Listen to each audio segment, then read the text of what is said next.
Okay, let's talk about human nature, tribalism, so many things, communism, other things, because the Afrikaners, if you will, are in the news. Now, what are we talking about here? South Africa. South Africa is a very, very fascinating place. Highly recommend you look into it. We've talked about it before on this show, but it's a place, well, let's just do a brief little history of it so we have some understanding. Remember, the world is always trying to figure out how to move goods to and fro.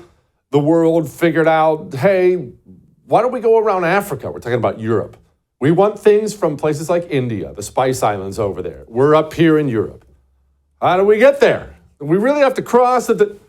So they figured out, well, wait a minute, we can go around Africa.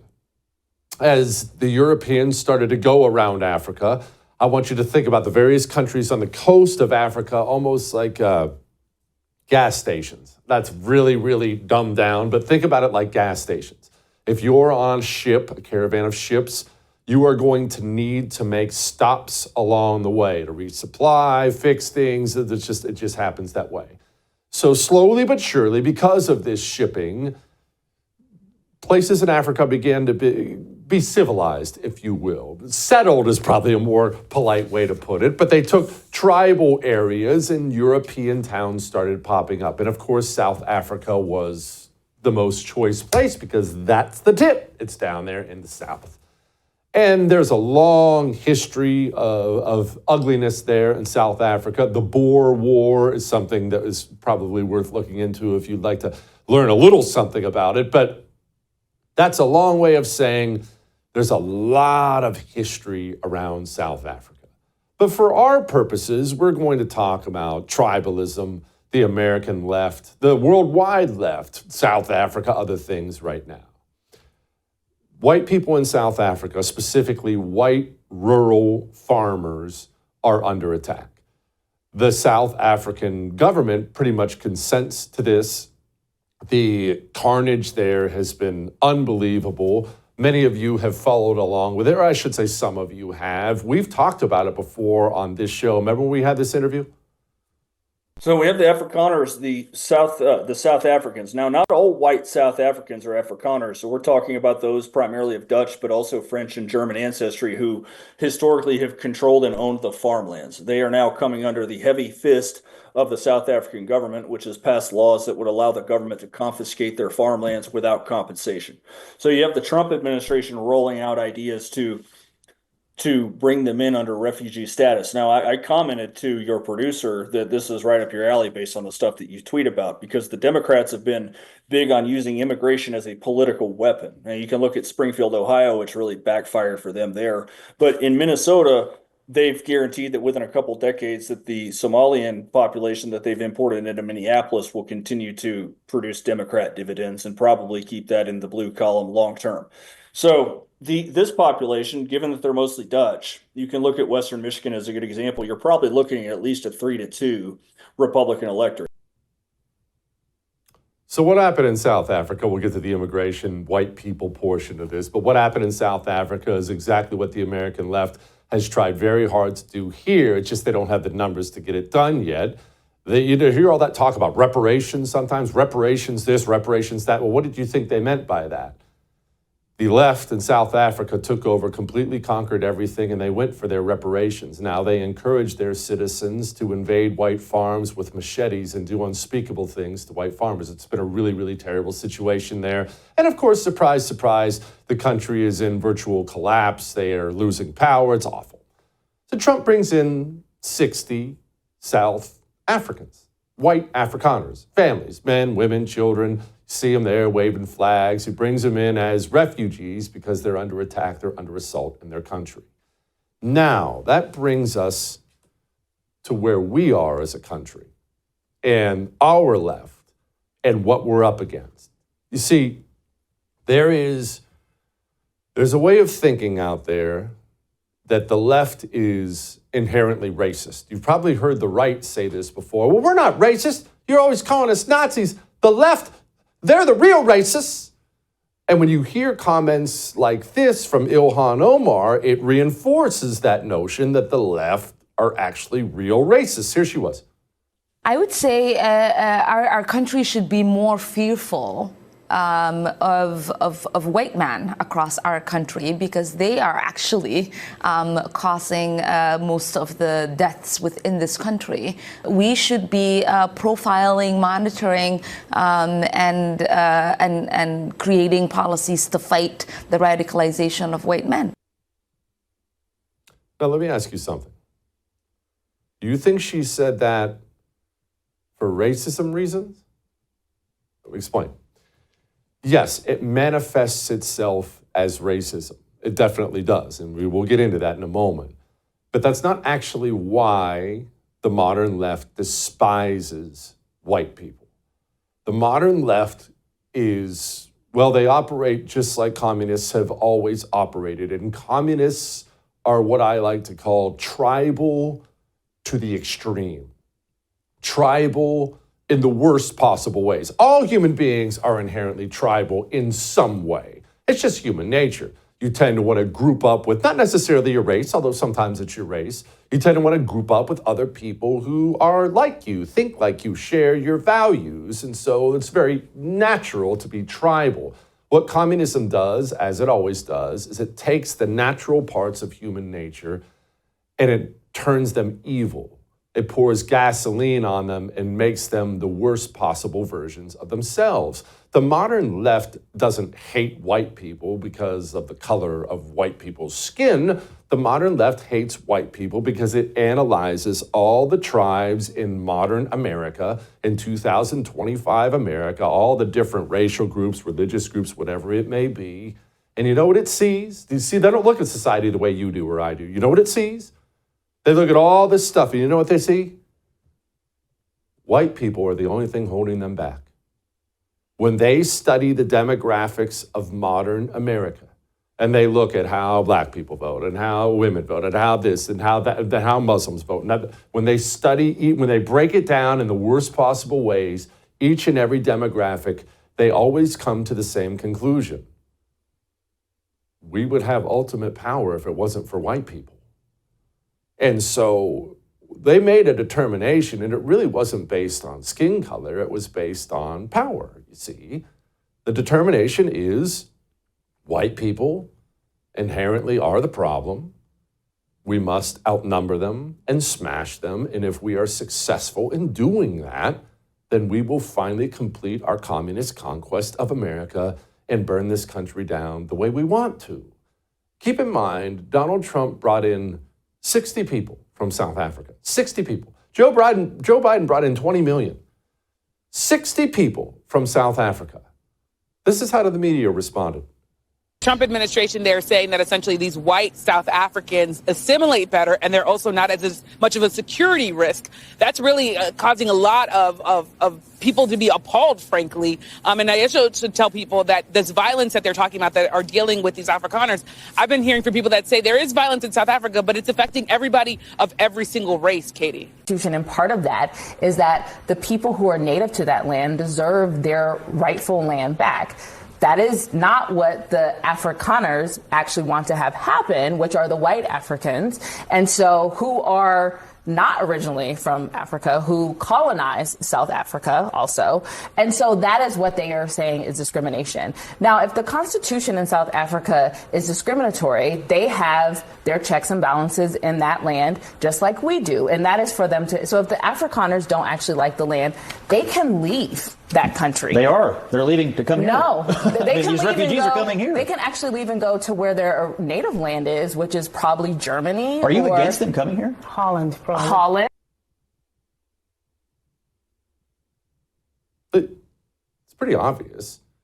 Are these people inherently racist? Well, maybe, maybe not, but this is about power, you see. Power. What helps them? Well, the modern Democrat Party is a gigantic collaboration between the most despicable people on the planet. That's why rapists vote Democrat. That's why illegals vote Democrat. That's what every scumbag in the world seems to prefer when Democrats are in power. Terrorists, jihadis, love Democrats. They hate Republicans. It's not an accident. It's all about power. These people, remember what they said when Joe Biden was bringing in all the 20 million? We also face a crisis of more than 80 million displaced people suffering all around the world. The United States' moral leadership on refugee issues was a point of bipartisan consensus for so many decades when I first got here. We shine the lamp of liberty on oppressed people. We offered safe havens for those fleeing violence or persecution. And our example pushed other nations to open wide their doors as well. So today, I'm approving an executive order to begin the hard work of restoring our refugee admissions program to help meet the unprecedented global need. This executive order will position us to be able to raise the refugee admissions back up to 125,000 persons. Now, was that about refugees? Why did the left cheer it? It wasn't about refugees at all. It wasn't about deep inside your heart. Don't you have a heart for these oppressed people? It was about power, destruction, the destruction of America. That's why they brought in as many people from Venezuelan prison gangs as possible. That's why they brought in a bunch of devil-worshipping voodooers from Haiti, as many as humanly possible. As many as humanly possible. Because it would help outnumber the white people who they have decided are the enemy. But it's not only white people, by the way. Don't think it's just about race. Remember the one time, in fact, it's the only time I can remember, Alejandro Mayorkas started talking tough about stopping this refugee stuff? He had a message for people in Cuba and in Haiti. Don't come to the U.S. Listen. Allow me to be clear. If you take to the sea, you will not come to the United States. The time is never right to attempt migration by sea. Why? Cubans hate communism. The Venezuelan prison gang, they'll vote Democrat forever. Cubans? You ever talk to a Cuban? I'm friends with a bunch of them. Gosh, they probably hate communism more than I do. The Cubans were the only group of people I heard the Biden administration ever mention and say, don't come here. The only group. It's not actually about race. But we should have a talk about how it manifests really quickly before we wrap this up. It does obviously manifest itself as open, naked, anti-white racism. Any white kid in this country who's ever looked for a college scholarship, for example, and sees the ones he qualifies for versus the ones everyone else qualifies for, understands that there's a systemic racism very much in place in this country. Remember the American media, they printed articles gleefully after the Black Lives Matter thing, gleefully printed articles that 90% of corporate jobs in America went to non-whites. They have put into place a system that oppresses white people on purpose, not because they hate white people, but because they think white people are the biggest threat to their power, and so their intention is to destroy these people. The Episcopalian Church, did you see that? They love handing out all kinds of money to bring in as many refugees from every savage place on the planet. They just decided they're quitting their taxpayer-funded refugee program. Why? Because 60 white people just got here from South Africa. So I will say this. I am not being dismissive of the open, naked, anti-white racism of the American left. They do genuinely despise white people. And not just, the black ones or the Hispanic ones. The white leftists hate white people. It's a real self-hatred of white people thing. It is. Saw a video this morning of a lady surrounding a bus full of gang members, illegal alien gang members, blowing them kisses on the way out, an old white lady. Keep in mind, the American left is so suicidal, the white ones will commit suicide for themselves and their children in order to push forward the revolution. It's a terrible situation, and it brings me to my final point. Tribalism is, once it becomes weaponized and evil, like the communists always do with it, it makes more tribalism inevitable. Inevitable. We're already seeing it, but we will see the rise of more white racism, not against white people, but white people being racist in this country. We will see its rise. It is inevitable because they're tired of turning on the television and hearing white people suck, white people suck, white people are evil, white people are evil, black people are saints. Inevitably, that kind of tribalism will create more tribalism. It's a very, very terrible situation. And all this happens because Democrats and Republicans allowed as many people as humanly possible to flood into this country for years, unchecked. Now here we are tearing away at each other. Terrible situation. All that may have made you uncomfortable, but I am right.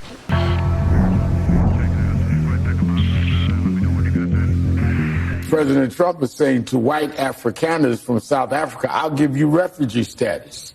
So we're bringing in white Afrikaners who we don't know if they're criminal. We don't know this, what they went through in the legal process in South Africa. But people right here in Newark, we're going to assume they're all criminal. We're going to bring them out. And if the mayor wants to say, wait a minute, let's have due process, lock him up. He's trespassing. It is as blatantly a double standard as one can get. Well, it certainly is blatant something. It's just so very obvious. As I mentioned in the open, these people have decided that white people are the biggest threat to their power. So any white person, anyone, South African, American, is automatically considered to be the enemy, somebody to be smashed and destroyed while we bring in more MS-13 gang members. Joining me now, Jeremy Carl, author of the book, The Unprotected Class. It's about anti-white racism in America. Jeremy, it's obvious to anyone who pays attention, the left has studied the demographics, and they've decided that white people are the thing holding them back from power, and that's why they talk like this. Well, that's exactly right, Jesse. And you've been really good at calling this out in very blunt and unapologetic terms for a long time when other people were running and hiding. And I and a few other folks have certainly noticed that. I think, it's really been, I think one of the best things that really Trump does is it's such a mask off moment for our enemies, right? They say, oh, refugees, welcome. They say all these things, but all of a sudden, as soon as it's Afrikaner refugees, even if it's just 50 of them and they don't look like, they look like they're sort of respectable, hardworking sorts of people who have been vetted, by the way, by our government, then all of a sudden it's the apocalypse, and it's pretty remarkable to watch. Jeremy, could you give us, as best you can, a little breakdown of the history in South Africa? I mentioned it for 5 seconds in the opening, but people don't understand how ugly the history is there and how it led to where they are now, which is people are getting hacked with machetes. It's freaking awful. Absolutely. I mean, so the first thing to understand is that Afrikaners have been in South Africa for 400 years. So if we're going to say somehow that they don't belong there, then certainly, what claim would Americans have to belong here? So, I mean, that's the first ridiculous thing. But secondly, of course, because of apartheid, and I'm not in any way, of course, defending that as a system, the Afrikaners have always sort of been the bad people in the way that the left tends to dominate history. But the reality has been that ever since the so-called Rainbow Nation has, led in multi-party democracy, what you've had is an orgy of crime, an orgy of violence, a collapse of state capacity, and racially targeted killings, particularly focusing on farmers, but also in urban areas. It's just been really, really unsafe, and they've actually been very specifically racially targeted from some of the leading politicians in South Africa, like Julius Malema, for example. Good grief. Andrea Mitchell on Meet the Press said this. And they got this big celebration, and these are the only, white African descendants of apartheid, the European colonials, or those who participated in apartheid. They're of all ages, including children. South Africa says that the allegations about persecution of these people, the allegations are false, according to the South Africans. South Africa says there's no South African persecution of these people, Jeremy. Well, that pretty much settles it. Right. I mean, it's just ludicrous. I mean, it's been documented in numerous places. There have been films about this. There are numerous. I mean, when I say numerous, I'm talking about hundreds of cases of racially targeted murderers on particularly of farmers. But again, throughout, you have this chant, "Kill the Boer," which is a sort of famous South African chant and song that has been revived a lot by, again, one of the leading politicians in South Africa, and the South African Criminal Court has said that this is somehow protected and it's not, in fact, threatening violence. But all these people know, I mean, they're leaving because the security situation there is incredibly unstable. And this is, of course, what actual refugees look like. It's families. It's not a bunch of young men all lining up for economic opportunities, which is what we've gotten used to in America. What happened with the Episcopalian Church? Apparently they're cutting off funding to NGOs now that it's white people. Do I have that right?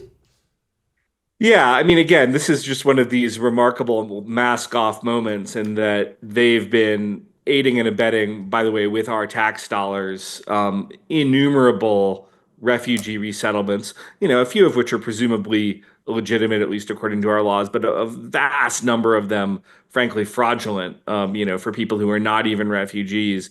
But as soon as you have Afrikaners come here, suddenly it's a huge scandal. Suddenly we can't allow it. Suddenly it's, in fact, such a moral stain that we can't even participate in it, and they're going to drop out of this program that they've done for decades. And it's really remarkable because really the only way you looked at those refugees, I mean, the only way that you can suggest that they are somehow complicit, even if this is going to be a valid criticism, in what happened in the South African government 40 years ago or more, is to suggest that there's some sort of hereditary blood guilt as a result of being, and Andrea Mitchell, frankly, seemed to be saying that, as a result of them being Afrikaners. So it's just really dangerous language that the left is using here.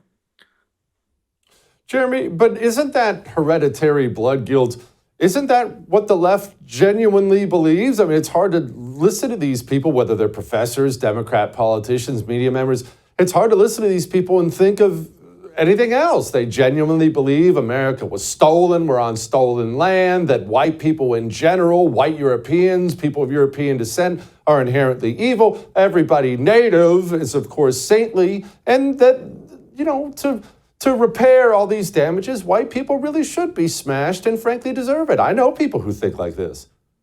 No, they absolutely do. And this is, again, the really valuable part of Trump is forcing them to mask off in this way, because now they have to really own that, right? They can kind of dance around it normally and say, oh, well, that's not really what we mean. But then when you're confronted with this situation where you have these people who are clearly fleeing a situation in which they're unstable, and you say, not only are we not going to participate, but we're going to drop out entirely, and this is our version of social justice, our version of religion, it really just sort of shows the sort of enemy that we're dealing with. And so I talk about this a lot, actually, in the chapter of the book that's dedicated to talking about the way we teach history in America. But again, not an accident. This is inherent to their worldview, and it's great that we're exposing it. You're just bringing 50 refugees into the country. I mean, it's kind of just amazing to watch. Jeremy, appreciate you as always, my man. All right. I would thank you for coming to my YouTube channel, but I know how brilliant it is, and I know you love it here. So subscribe and watch. We're going to start really ramping things up and putting some funny stuff, some interesting stuff out there, some collaborations. Either way, my YouTube channel is officially the place to be. So stick around.